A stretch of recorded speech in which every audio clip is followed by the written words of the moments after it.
welcome to This Explainer. Today, we're diving into a story that pretty much challenges everything we think we know about how genius is actually born.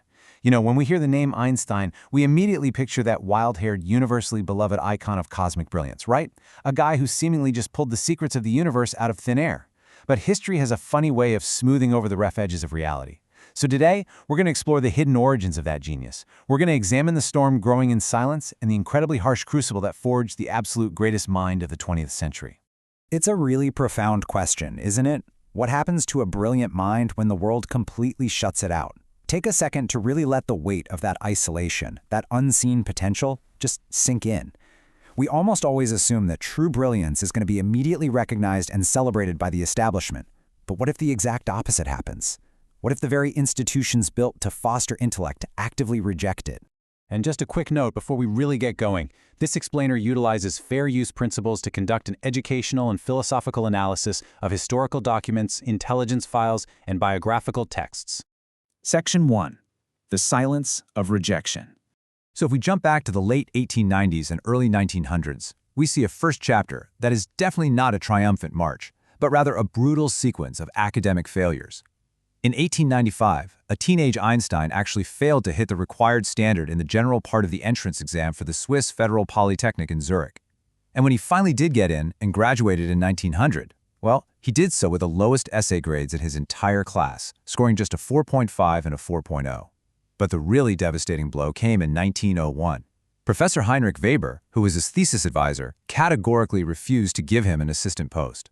This completely, definitively excluded him from the scientific establishment. And honestly, this next quote just brilliantly illustrates how thoroughly the academic world misunderstood him.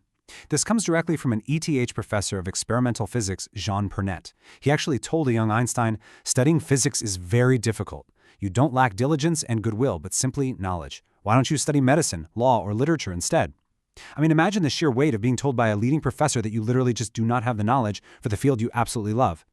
The crucial takeaway here is that in the early 1900s, Albert Einstein was, for all intents and purposes, an academic outcast.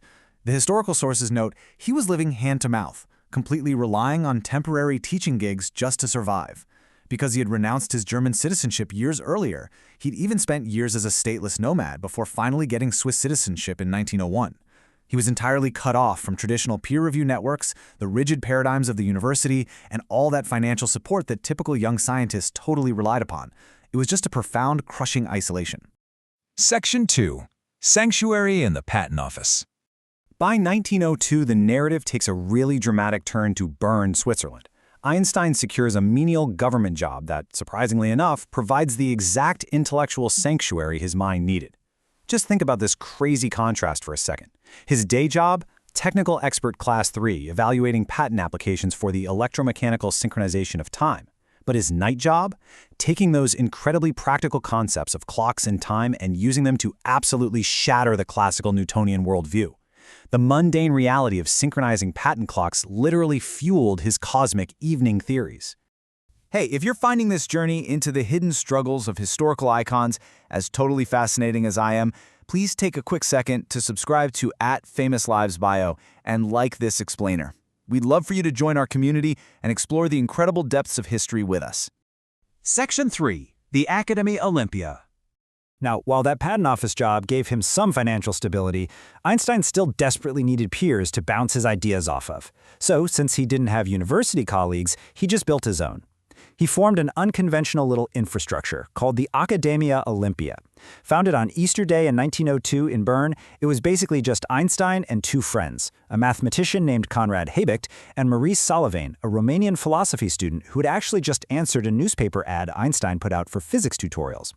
This makeshift, scrappy intellectual society became his lifeline. The vibe of this group was essentially half dinner party and half rigorous philosophical forum. They met up regularly in Einstein's Bern apartment, reading and fiercely debating philosophy and all the latest scientific works. Salavane and Habicht ended up becoming lifelong friends with Einstein. But the most important part? The Akademie Olympia gave him a crucial, perfectly safe space for his wild, completely untested ideas. It played a massive, undeniable role in his intellectual development. Section 4. A Mind Shared. But there's another, much more intimate pillar of support in his early life that we have to talk about, a figure absolutely vital to this entire story. Mileva Marić. She was a brilliant Serbian mathematician and physicist. When she enrolled at the Zurich Polytechnic back in 1896, she was literally the sole female student in Section VIA. That was the specific course for secondary school math and physics teachers.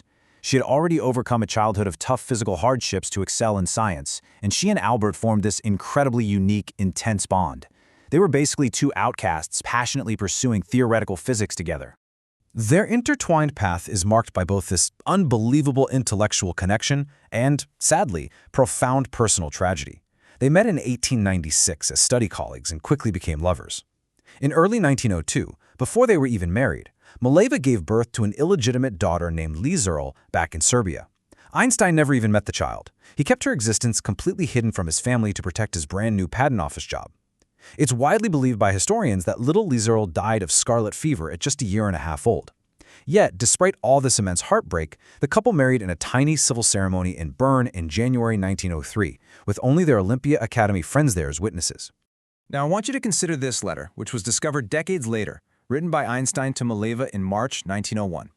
He writes, "How happy and proud I will be when we two together have victoriously led our work on relative motion to an end." Just let those words linger for a second. Our work. Historians heavily debate the exact extent of Mileva's mathematical contributions to the theory of relativity, but this quote strongly hinted at a deeply collaborative genesis during those silent, isolated years. Regardless of how the specific mathematical credits are divvied up today, the historical sources make one thing abundantly clear. She was his absolute sanctuary. She carried the full burden of their everyday domestic life. When the Olympia Academy met, she sat right there with them, intelligent and reserved, rigorously taking notes on their philosophical debates. She provided this quiet confidence and the exact stimulating energy that allowed Einstein to have an ordered life, totally free of worry, so he could just focus on his theories. She was, in many ways, the hidden architecture behind the genius. Section 5. The storm breaks. And so, the pressure cooker was fully set. You have an outcast genius, working a menial day job, debating with the Makeshift Academy by night, all supported by a brilliant, tragically burdened wife. Finally, the silence breaks. 1905. The Annus Mirabilis. The miracle year. This is the exact moment the storm finally gave way, and it changed humanity's understanding of the universe forever. Over the span of just a few short months in 1905, Einstein unleashed an intellectual eruption unlike literally anything the world had ever seen. He submitted 4 world-altering papers to the prestigious journal Annalen der Physik. He proved the existence of atoms through Brownian motion.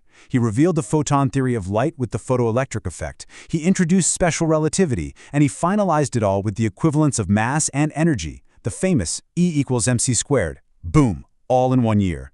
So the ultimate takeaway here is the profound, almost unbelievable irony of this story. The single greatest scientific leap of the 20th century, the dismantling of the absolute nature of space and time, it didn't come from the hallowed halls of a fancy university. It didn't come from a prestigious laboratory or some well-funded assistantship. It came from the quiet, obscure desk of a Class 3 patent clerk who had been actively rejected by the academic establishment. Which leaves us with this final, genuinely haunting thought to ponder. If the man synonymous with elevated human intelligence had to fight his way through such profound isolation and rejection, we really have to ask ourselves, how many other world-changing minds are currently trapped in silence, excluded by our modern institutions, just waiting for their storm to break? Thank you so much for exploring this remarkable history with me in this explainer. Keep questioning and keep learning.